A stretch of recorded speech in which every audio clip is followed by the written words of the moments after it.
Inaasahang magkakaroon na ng kauna-unahang National Forensic Institute ang Pilipinas.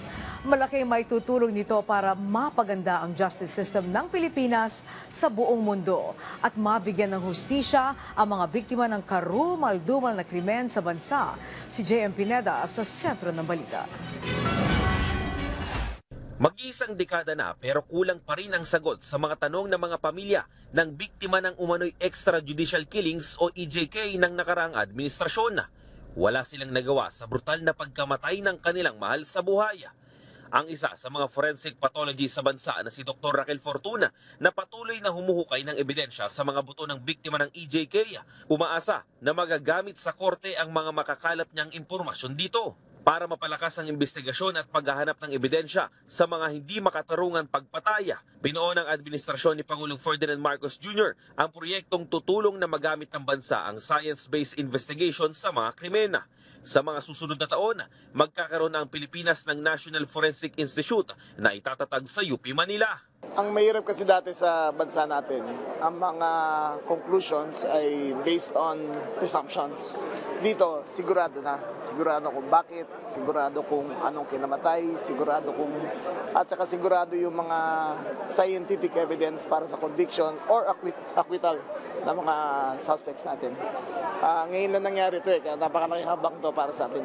Kasama sa proyekto ang DOJ, DOH, DBM, DFA, CHED at ang Presidential Human Rights Committee. Ito rin ang magiging kauna-unahang forensic institute sa bansa at sentro ng makabagong science-based investigation. Malaking bagay ito para pagandahin pa ang justice system ng Pilipinas at daan rin ito para mabuksan ang mga katotohanan sa mga brutal na krimen. Plant the seeds for an institution that will serve the Philippines as well as advance the cause of justice worldwide.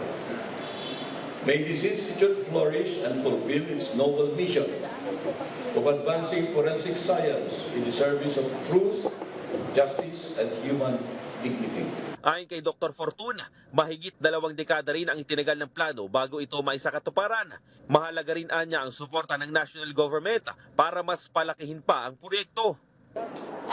This is a revival of that BOR-approved Forensic Institute.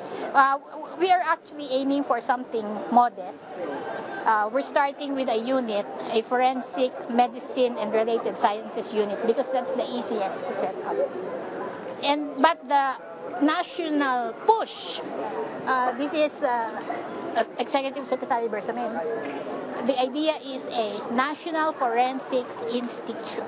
We're starting small, but this is a huge step because this is the first time that you've got the national government supporting it. Bago matapos ang termino ni Pangulong Marcos, maitatayo na ang National Forensic Institute na magiging pasilidad na makakatulong sa mga law enforcement agencies sa Pilipinas. JM Pineda para sa Pambansang TV sa Bagong Pilipinas.